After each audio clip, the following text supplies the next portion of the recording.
semua tak aktif lah. Ini aktif. TikTok tak on malah on tu. TikTok tak on. Okey. Oh, balik lah. Ada buat soalan macam ni? Macam ni? Tak apa lah. Soalan tadi ya. Assalamualaikum warahmatullahi wabarakatuh. Salam sejahtera. Saya Ismail Rakyat ke udara di medium Facebook. TikTok kita rehatkan. Malas nak on TikTok ni kan. On Facebook je lah. Okey, apa khabar tuan dan puan? Semoga dalam perlindungan Allah Subhanahu Wa Taala. 40 ni tolong pertimbangkan sikit. Boleh. Bagi pertimbangan. Ewa Jengking, Waalaikumsalam warahmatullahi wabarakatuh. Andren Lim, salam perpaduan. Jadi tajuk kita pada malam ni lah, kita mesti berevolusi kepada perpaduan dan menolak skim politik sempit yang lebih kepada memecahkan perpaduan. Kerana tanpa perpaduan tak ada yang boleh jadi kerajaan. Jadi untuk menjadi kerajaan kita memerlukan undi perpaduan. Jadi hari ini saudara, kita nampak bila wujudnya unity government, gabungan partai-partai dari berbagai-bagai gabungan, ada daripada GPS Sarawak, GRS Sabah, Barisan Nasional Malaysia, dan juga Pakatan Harapan, disokong lagi oleh Warisan dan beberapa parti lagi. Jadi kalau kita lihat secara positif, ini satu kejernihan dalam politik yang lama kita rindui. Kejernihan dalam politik ni dulunya dibawa oleh Barisan Nasional, bertahan 60 tahun lebih atas undi perpaduan. Kadang-kadang ada pasang surutnya. Cuma undi perpaduan Barisan Nasional berakhir di pilihan raya yang ke-14 disebabkan penolakan bukan Melayu kepada Barisan Nasional di Semenanjung, dan pada waktu itu Barisan Nasional hanya mampu menang 79 kerusi. Tuan Andrew Lim 79 kerusi. Jadi apalah sangat kalau kita menang 74 kerusi. Kemenangan Perikatan Nasional 74 kerusi itu tak mampu lagi mengatasi rekod kekalahan Barisan Nasional 79 kerusi. Mana nak jadi kerajaan ni dia kena ada 112 kerusi. Itu mengikut perlembagaan. Kalau tak mau ikut perlembagaan, kena scheme of thing. Tapi tentulah scheme of thing akan berakhir tanpa boleh menubuhkan kerajaan di istana. Okey tuan, itu sikit sebanyak muka dimah kita pada malam ni. Okey, Salahuddin, tak apa-apa yang nak kritik saya, yang nak hina saya tu, kata saya baru di AP tu, up to you lah. Important, I love my country and I always do my best.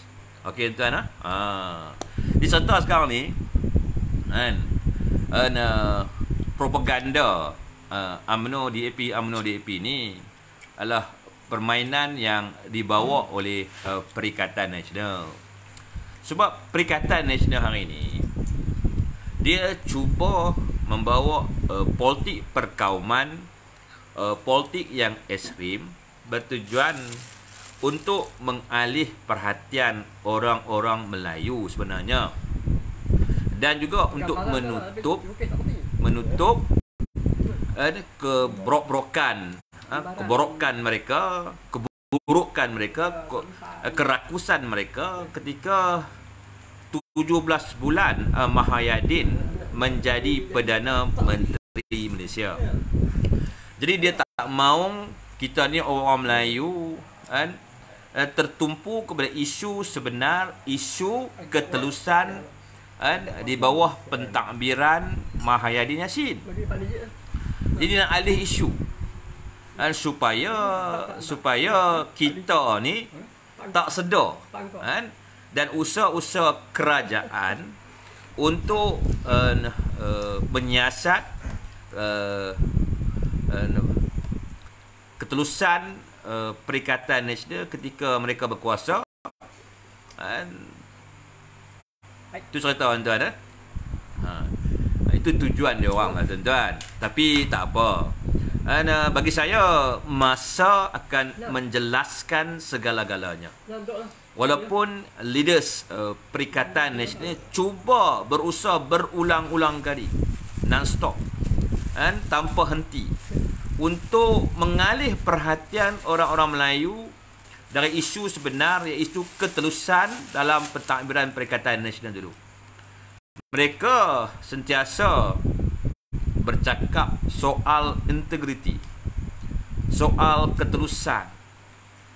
Kononnya mereka ini adalah kumpulan pemimpin yang soleh.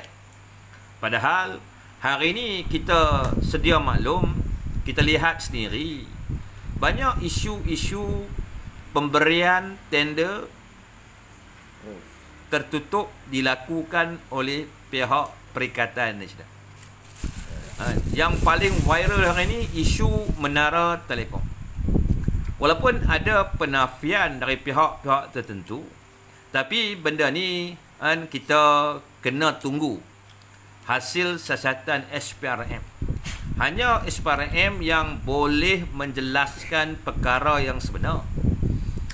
Kalau penafian dibuat oleh orang yang dikatakan bertanggungjawab dalam selektif tender tu, memberi konsesi kepada sebuah syarikat yang dikatakan ada kena mengena dengan seorang Pak Menteri tu,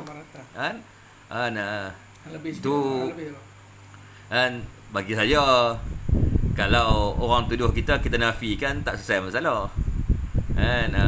Benda ni SPRM kena menjalankan siasatan dengan terperinci.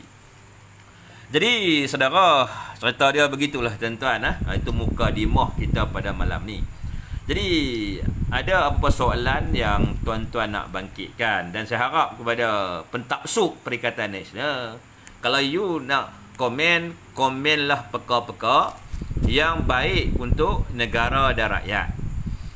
Amalkan kejernihan dalam politik, bukan bawa politik yang keruh dan cuba memancing dalam air yang keruh, menjarah dalam rumah yang terbakar.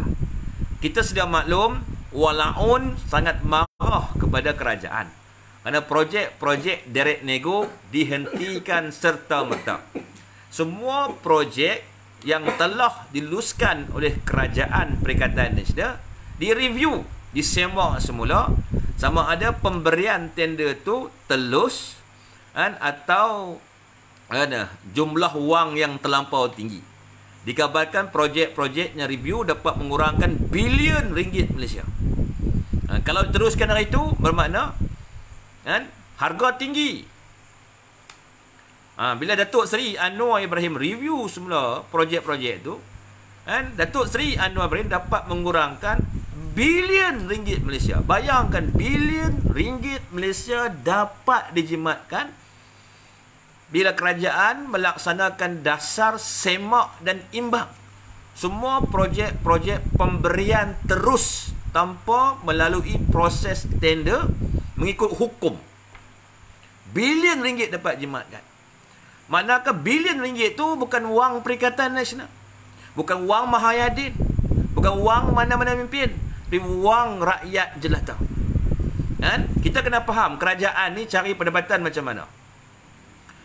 Yang pertama melalui cukai pendapatan, cukai pintu, cukai tanah, cukai lesen perniagaan, cukai penjaja, cukai korporat, cukai SST, dan berbagai-bagai cukai lagi, termasuk mengambil royalti daripada Tronas dan juga cukai-cukai yang dikenakan kepada syarikat-syarikat yang ada kaitan dengan kerajaan, orang panggil GLC. Maknanya pendapatan negara tu datangnya daripada kita. Kita antara penyumbang kepada pendapatan negara. Kan? Kita bayar cukai tak? Kan? Kalau kita beli rumah yang pertama, memang tak kena cukai. Tapi kalau kita beli rumah yang kedua, kita kena cukai. Mengikut harga rumah tersebut. Kalau kita beli kereta, kena cukai tak? Kena cukai. Betul? Betul tak? Kita nak bawa kereta kita berjalan jalan raya, kena cukai tak? Kena cukai jalan, betul? Kan? Kena insurans. Dalam insurans pun ada cukai. Betul? Kita beli produk-produk untuk kegunaan harian kita pun kena cukai. Ada SST dalam tu. Kan? Beli tayar kereta ada cukai.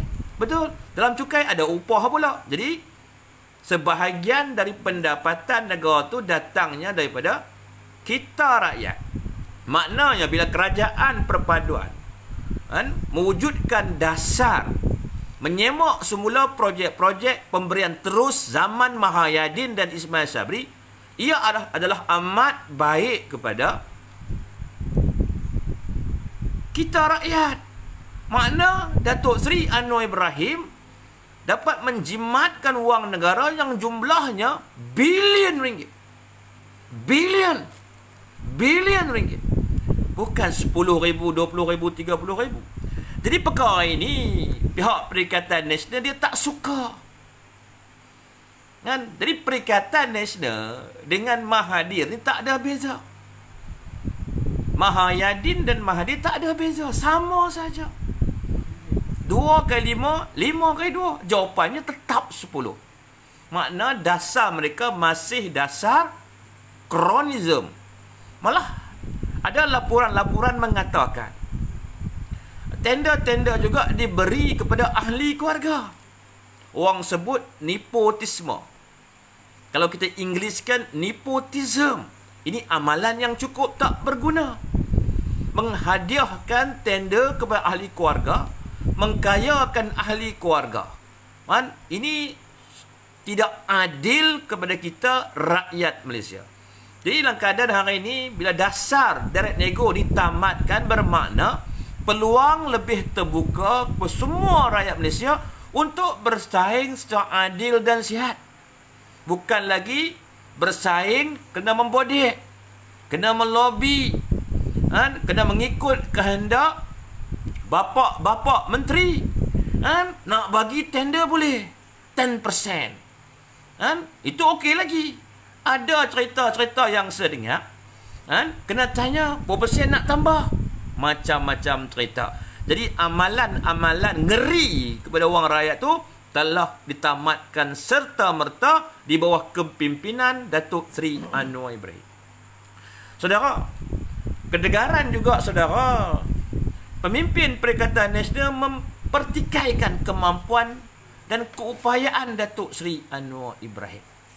Cuma persoalan saya kepada pemimpin Perikatan Nasional, adakah you lebih hebat daripada Anwar Ibrahim?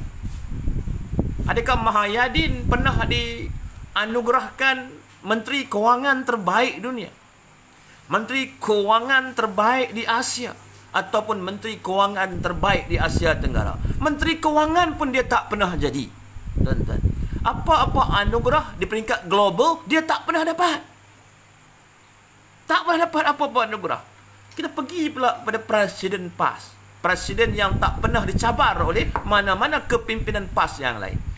Adakah beliau pernah mendapat anugerah sebagai Menteri Kewangan terbaik? Tak. Apa-apa anugerah pun berkaitan dengan pengurusan pentadbiran kerajaan, dia tak pernah dapat. Kita tengok pula kepimpinan di bawah Mahayadin dan Haji Hadi, seorang pun tak pernah dapat anugerah yang terbaik. Dan mengikut rekod, mereka tak ada seorang pun mantan Menteri Kewangan. Tak ada. Jadi sekarang ni, kalau mereka nak mempertikaikan kemampuan Datuk Seri Anwar Ibrahim, bermakna apa? Mereka tak sedar. Mereka tak sedar yang diri mereka tu yang tak mampu. Itu cerita dia. Okey tuan. Dan kita suka juga tengok bagaimana Perikatan Nasional ni meroyan.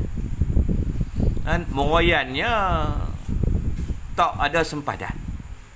Gilanya tak ada hospital boleh rawat.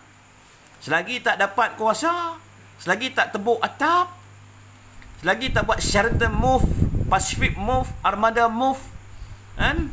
Atau apa move, selagi itulah gila mereka takkan hilang. Biarkan kepimpinan mereka gila. Yang penting kita fokus kepada negara, kita fokus kepada rakyat, kita bawa kejernihan dalam politik, kan? Kita hapuskan kesenjangan kita dengan rakyat. Kita mesti dekati rakyat dan kita buktikan kepada rakyat bahawa kita yang terbaik. Dan hari sebenarnya Perikatan Nasional berada dalam ketakutan. Mereka tak mampu sebenarnya untuk melalui fasa penggal yang ke-16 ni. Silap. Mereka tak tahan untuk melalui fasa penggal ke-15 ni. Ini baru berapa bulan tamat pilihan raya. Mana mereka kena tunggu 5 tahun. Agak-agak tuan dan puan, Perikatan Nasional bolehkah bertahan 5 tahun? 1 bulan pun dah berpecah belah. Ada yang dah keluar bersatu di Sabah. Mengisytihar keluar bersatu, mengisytihar keluar Perikatan Nasional kerana hilang kepercayaan kepada Perikatan Nasional. Dan mereka tidak melompat masuk UMNO, masuk PKR, masuk DAP, masuk Warisan, masuk PAN atau mana-mana partai dalam kerajaan. Tapi mereka menubuhkan partai GRS. Dan bagi saya tidak ada satu kesalahan yang dilakukan oleh pimpinan Sabah. Kerana mereka memang bertanding atas logo GRS, bukan atas partai bersatu. Okey, tuan. Kita okey, tuan. Jadi ramai rupanya walaupun Perikatan Nasional yang meroyan. Mungkin mereka kecewa kerana hajat besar mereka untuk menubuhkan kerajaan pintu belakang gagal. Dan walaupun mereka cuba untuk memperdayakan istana negara, mereka lupa yang Seri Paduka Baginda kita bukanlah calang-calang raja. Dan Seri Paduka Baginda kita melalui berbagai-bagai fasa pertukaran Perdana Menteri. Dan boleh dikatakan inilah satu-satu Seri Paduka Baginda yang Menteri Agung yang pernah mengangkat 3 Perdana Menteri, Mahayadin Yassin, Ismail Sabri, dan yang terkini yang terbaik hari ini Datuk Seri Anwar Ibrahim. Maknanya Seri Paduka Baginda pernah melalui Kerajaan Scheme of Things Mahayadin, pernah melalui Kerajaan Ismail Sabri, dan kerajaan yang terbarulah cadangan titah Baginda Tuanku sendiri mencari solusi atas kegagalan demokrasi, yang mana demokrasi gagal untuk mewujudkan kerajaan kerana rakyat tidak memilih mana-mana gabungan partai untuk mendapat 112 kerusi. Jadi dakwaan-dakwaan mengatakan bahawa UMNO itu baru DAP tidak tepat sama sekali. But UMNO menjunjung titah. Behavior UMNO tidak akan menentang titah. Sedia maklum, UMNO dilahirkan di Istana Raja Melayu. Ditubuhkan oleh puluhan NGO Melayu pada waktu itu. Berpuluh-puluh NGO berpakat menubuhkan partai keramat yang bernama Pertubuhan Kebangsaan Melayu Bersatu Malaysia ni. Itu cerita dia. Kalau setakat Saidan Kasim wujudkan NGO Penyatuan Ummah, Anwar Musa wujudkan NGO Mufakat Nasional, tak cukup untuk memperkukuhkan Perikatan Nasional. Malah Perikatan Nasional tidak ada undi perpaduan di situ. Mereka hanya ada 50% lebih undi Melayu saja. Bukan 50% lebih undi rakyat Malaysia. Kan? Kalau Perikatan Nasional ada 50% undi rakyat Malaysia, mereka lah kerajaan hari ini. Dan kesombongan dan keegoan kepimpinan utama Perikatan Nasional tidak ada batasnya. Kan? Mereka fikir mereka dah bijak. Mereka fikir mereka ni cerdik. Mereka fikir dengan 114 SD, termasuk 10 SD curi dari Barisan Nasional, melayakkan Mahayadin menjadi Perdana Menteri. Mereka salah, saudara. Kan? Tak mungkin akan tertubuh kerajaan tebuk atap lagi. Kita rakyat dah cukup terseksa atas kerakusan dan ketamakan Mahathir, Mahayadin dan Haji Hadi. Kan?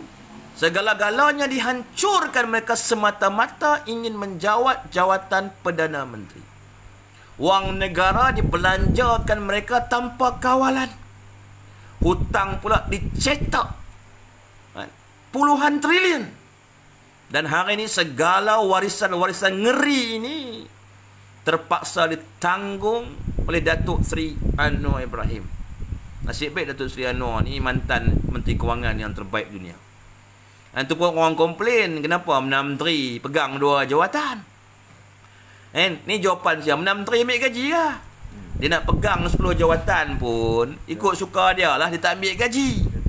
Dia tak ambil gaji. Bukan Mahayadin, bukan kepimpinan kerajaan zaman Perikatan Nasional.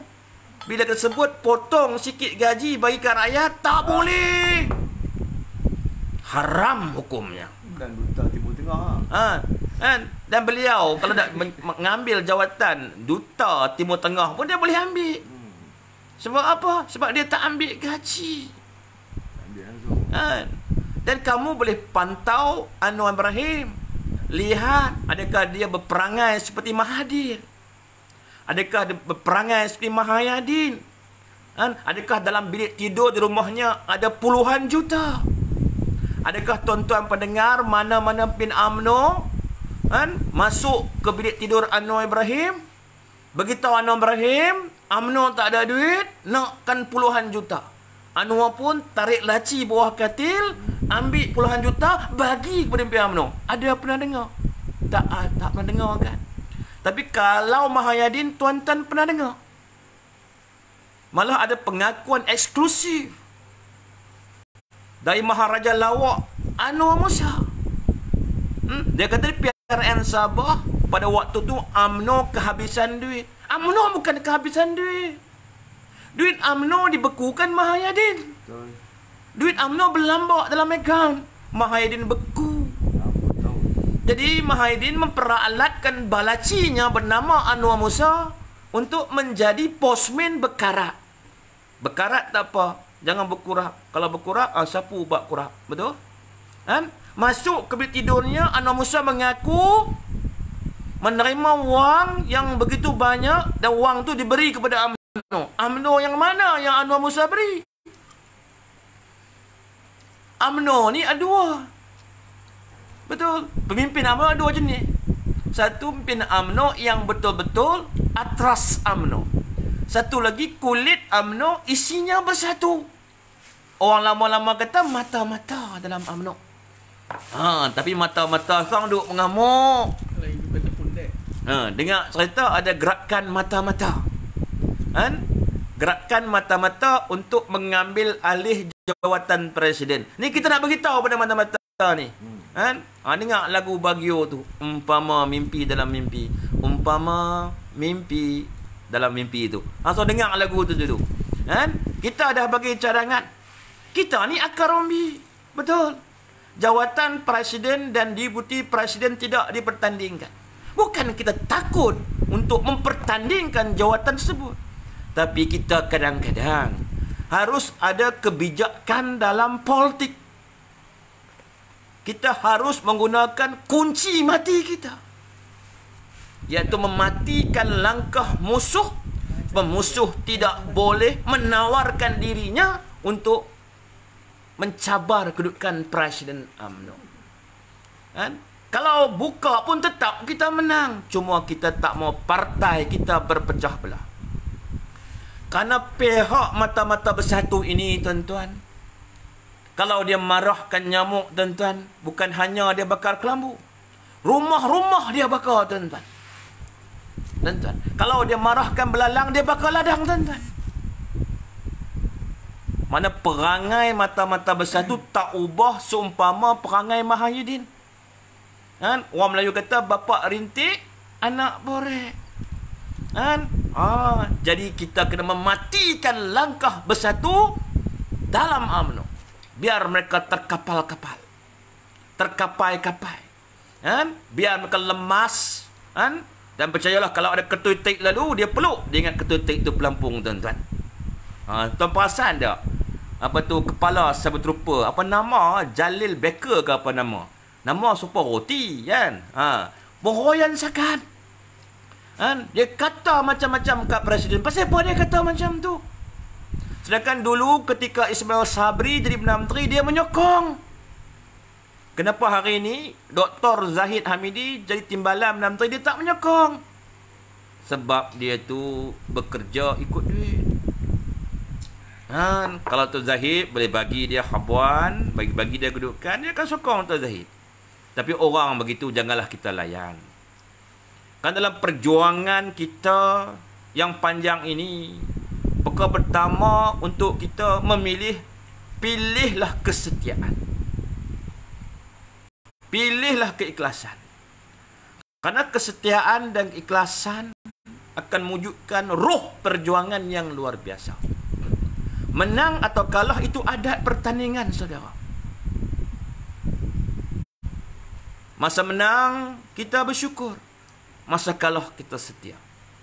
Biarlah orang kata hari ini 56% orang Melayu menolak UMNO. Itu orang kata. Dan hari ini masanya kita berevolusi. Kita membuktikan kepada bangsa kita bahawa UMNO tetap menjaga tanah Melayu.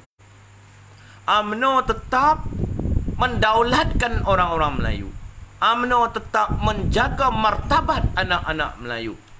Sebab UMNO sendiri bernama Melayu, saudara. Bersatu bukan bernama Melayu. PAS bukan bernama Melayu. UMNO itu namanya Melayu.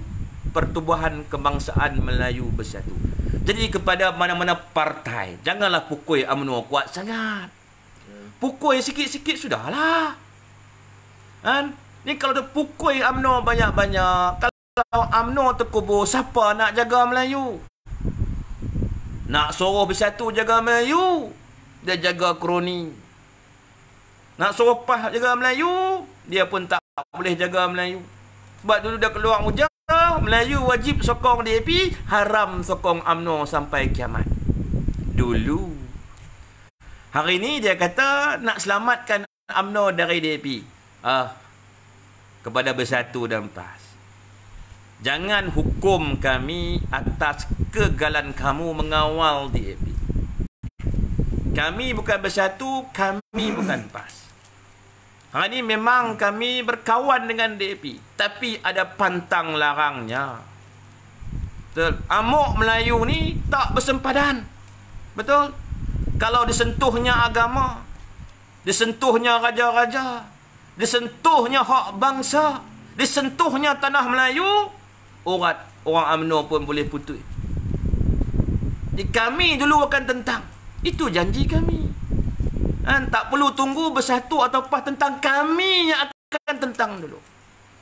Tapi setakat ni tak ada lagi lah dengar desas-desus. DAP nak mengembalikan perangai mereka zaman Mahathir, Pakatan Harapan. Belum kedengaranlah usaha-usaha ke arah pilihan raya PBT. Belum ada.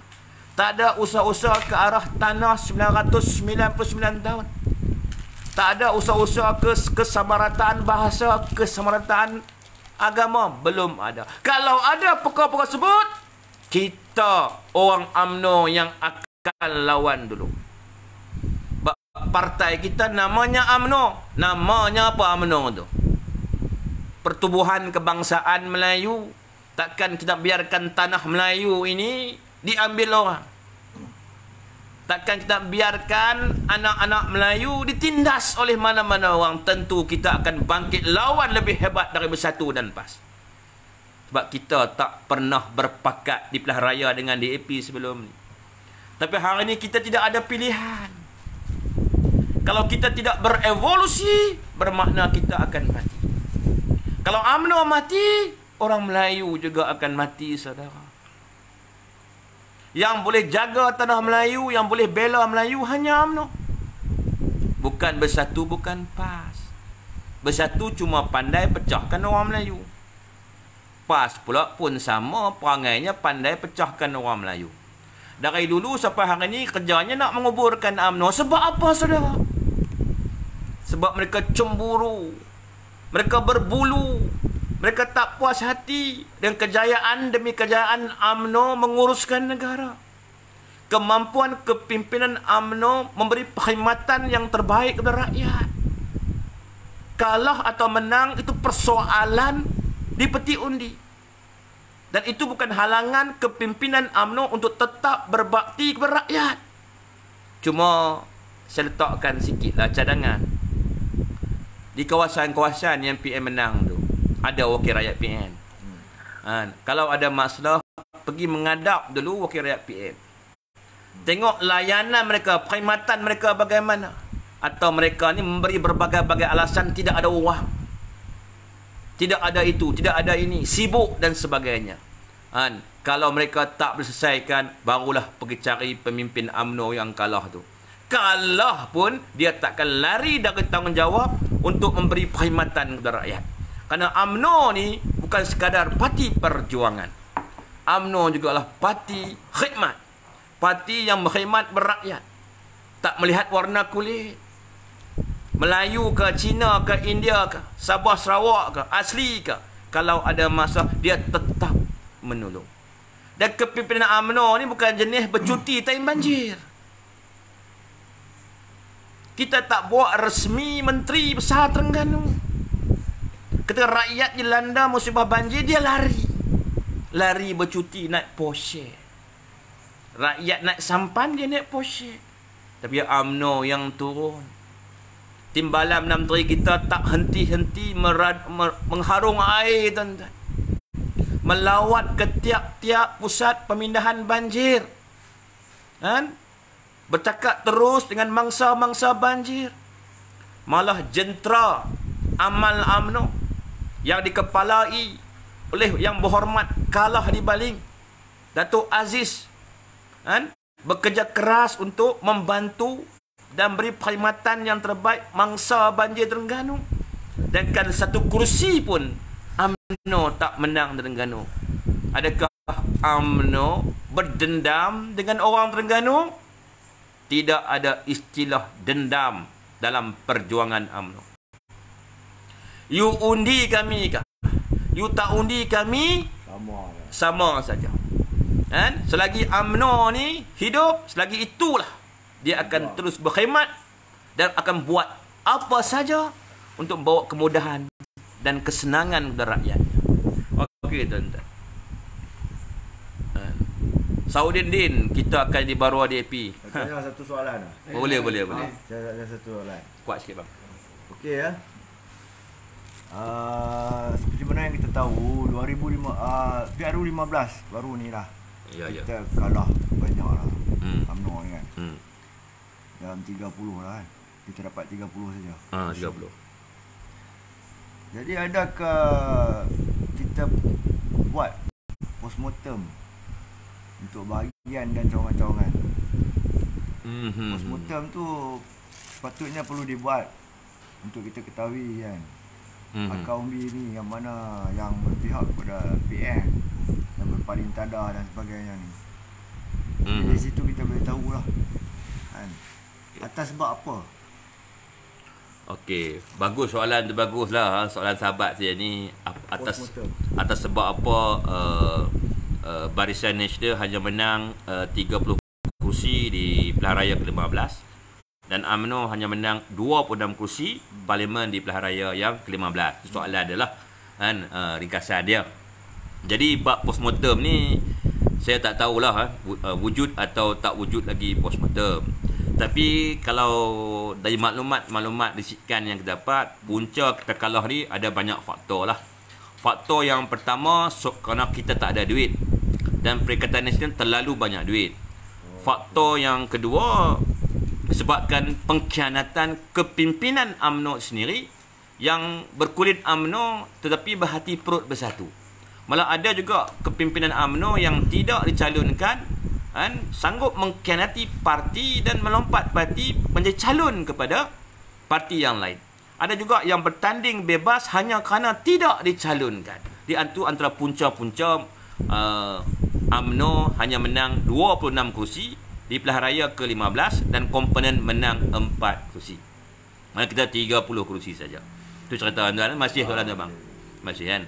Jadi kita haraplah pihak pengurusan buat postmortem secepat mungkin, keluarkan laporan postmortem tu supaya kami di Akar Rumbi ni mendapat maklumat yang sahih dan tahu punca-punca kekalahan kita, dan kami di Akar Rumbi ni akan berusaha untuk buat pembaikan di peringkat cawangan dan juga di peringkat bahagian. InsyaAllah UMNO akan bangkit, UMNO akan hidup selama-lamanya selagi diizinkan Allah Subhanahu Wa Taala.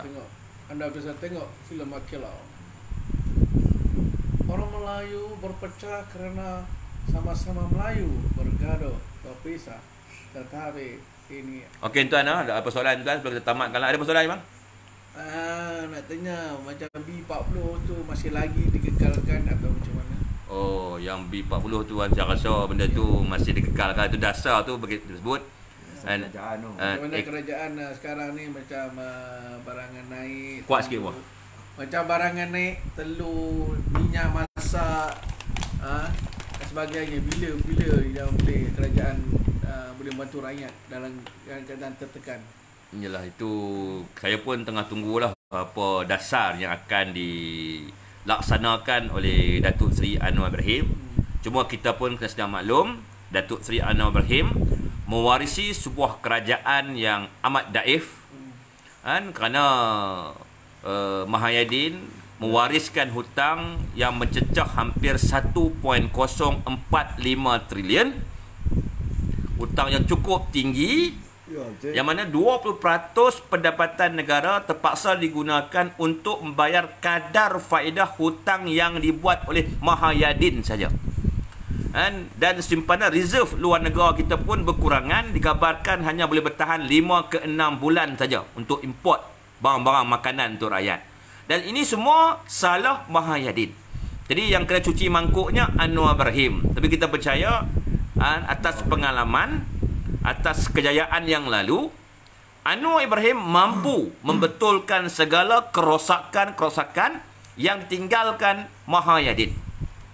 Cuma kita rakyat kena bagi masa kepada Datuk Seri Anwar Ibrahim, kerana dikabarkan negara hari ini tidak berwang, susah hari ini, pendapatan negara amat kurang, tabungan negara semakin kurang, dan kita pun faham tahu inilah kalau ikut laporan IMF, kita akan menghadapi kemelesetan ekonomi yang cukup dahsyat, dan kita harap Datuk Seri Anwar Ibrahim dan kepimpinan kerajaan berupaya untuk bertahan dan memastikan setiap sisi rumah ada makanan. Dan kenaikan harga barang semua berpunca daripada Mahayadin. Okey Tuan Ismi saya nak tanya satu soalan. Kebanyakan akar umbi ni ada mengatakan, okey, untuk jawatan Presiden dan Timbalan sepatutnya tidak perlu dipertandingkan. Untuk kestabilan negara ni, jadi kita biarkan kepada pimpinan Anwar Ibrahim dan juga Timbalannya Zahid Hamidi meneruskan kerajaan perpaduan ni sehingga satu penggal, dan kita lihat apa kebaikan dan input yang dia buat akan datang. Jadi jawatan-jawatan tu sepatutnya tak perlulah dipertandingkan. Itu je lah daripada akar umbi . Ya, ni daripada SUA Cawangan 3C Lumut Perak. Soalan tu baguslah. Memang kami di Akaumbi di kawasan ni memang berharap pucuk pimpinan tidak mempertandingkan jawatan presiden dan timbalan presiden. Sebab kestabilan kerajaan perpaduan yang berdiri hari ini bergantung kepada kestabilan UMNO.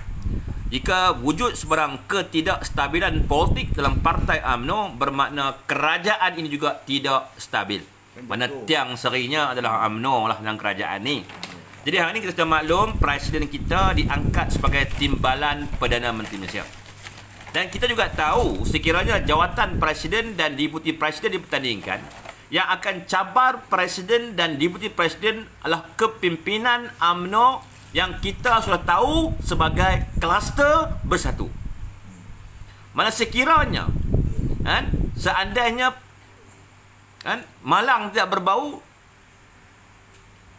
seandainya mereka menang contohnya, tentu kerajaan akan jatuh dan terpaksa mewujudkan kerajaan scheme of things sekali lagi. Dan kita rakyat tak maulah satu penggal ni sampai 3-4 orang Menteri. Kita nak sepenggal cuma satu Perdana Menteri, kecuali kalau dia mati, itu lain cerita lah. Betul. Jadi seeloknya cadangan kami di Akaumbi ni, jawatan presiden dan timbalan presiden tidak dipertandingkan. Bukan kita takut, tapi kita tahu dah yang nak cabar tu orang Muhyiddin. Mereka akan berbuat apa sahaja untuk menjatuhkan presiden. Adakah kita nak serahkan partai keramat kita ni kepada proksi Muhyiddin? Adakah kita nak membersatukan UMNO? Adakah kita nak biarkan puak-puak pemimpin pro Muhyiddin ni mengheret sekali lagi, memperhambakan parti keramat kita untuk memenuhi kerakusan nafsu Muhyiddin, untuk memenuhi ketamakan Muhyiddin? Adakah kita nak mengheret negara ni ke arah jurang kegagalan? Di apa salahnya kita gunakan kaedah politik kunci 13, kunci mati? Biar mereka tahu cabar jawatan presiden dan deputi presiden. Ada orang tanya soalan ni, kenapa dua jawatan tu, kenapa hanya jawatan, kenapa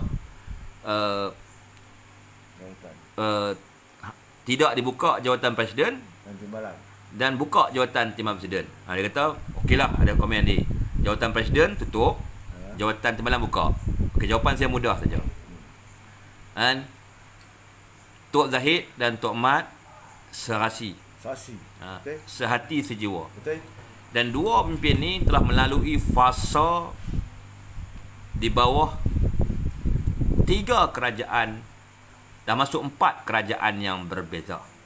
Makna dari segi keserasian ni mereka dah sebati dan berdisiplin, lebih kurang sebati dah. Jadi pasangan ni kita boleh anggap sebagai regu emas dalam UMNO. Kalau kita tutup jawatan presiden, buka jawatan timbalan presiden, kalau tiba-tiba kluster bersatu menang jawatan timbalan presiden, tentu parti kita tak akan stabil. Tentu akan wujud 2 puak dalam parti dan akhirnya akan menyebabkan kita mengulangi sejarah selepas pilihan raya ke-14. Kita berpecah belah. Betul. Bila pimpin tu tak dicalonkan di pilihan raya ke-16, dia lompat parti, masuk PAS, kan masuk bersatu, dia khianat kepada kita. Dia kita mau perkara-perkara tu berulang lagi. Mana hari ini kita kena pilih pemimpin yang sebenar-benarnya UMNO. Bukan mimpin kulitnya UMNO, isinya bersatu, tak guna. Dan kita harap mereka-mereka ini meninggalkan parti kita lah, masuk bersatu. Dah nak sangat bersatu, masuk bersatu lagi baik. Tapi kena letaklah jawatan sebagai ahli parlimen tu. Kena pulangkan kembali kepada rakyat, itu je lah. Okey, tuan. Ada soalan, tuan? Muhammad, ada soalan? Tak ada. Okey, sudah ingat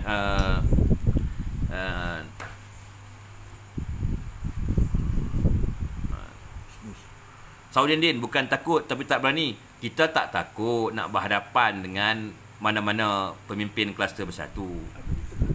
tapi kita lebih mengutamakan kestabilan kerajaan perpaduan. Dan soal ni, perkara pertama, kita menjunjung titah tuanku. Kerajaan ni dibentuk di istana, bukan di Sheraton, bukan di Pasifik, di istana. bukan di rumah Haji Adi, rumah Mahyadin. Tak. Kerajaan ni dibentuk dan diwujudkan di istana. Tuanku bertitah wujudkan kerajaan perpaduan. Kita tahu dah, kestabilan kerajaan perpaduan bergantung kestabilan partai-partai yang menyokong kerajaan ni. Partai-partai dalam Pakatan Harapan stable sekarang ni. Partai dalam GPS stable. Partai dalam GRS stable. Dalam UMNO setakat ni stabil di bawah Dr. Zahid dan Tuan Asad. Kenapa kita nak tidak stabilkan benda yang dah stabil? Benda yang dah elok, jalan cantik dah. Kenapa kita nak rosakkan? Betul. Jadi kita jangan rosakkan. Jadi kita janganlah bagi peluang lah kepada pemimpin kluster bersatu ni. Peduli apalah. Mereka nak mengamuk dalam media ke? Mereka nak gunakan cyber troopers berbayar. Mereka nak mengamuk dalam media. Itu hak mereka. Yang penting kerajaan tuanku kekal sehingga pilihan raya yang ke-16. Sebab kerajaan juga melalui Majlis Mesyuarat Raja-Raja Melayu. Itu cerita dia. Okey. Saya ingat cukup dekat tuan-tuan. Kita sambung pula esok. Sebelum saya tutup ni, saya mohon ampun dan maaf. Yang baik itu datangnya daripada Allah Subhanahu Wa Taala. Yang lemah dan buruk kelemahan diri saya sendiri. Teruskan perjuangan saudara. Kita mesti sentiasa berada dalam barisan. Jangan sesekali meninggalkan barisan, kerana barisan nasional adalah perjuangan kita. Wallahu a'lam bishawab. Wabillahi taufiq wa hidayah. Wassalamualaikum warahmatullahi wabarakatuh.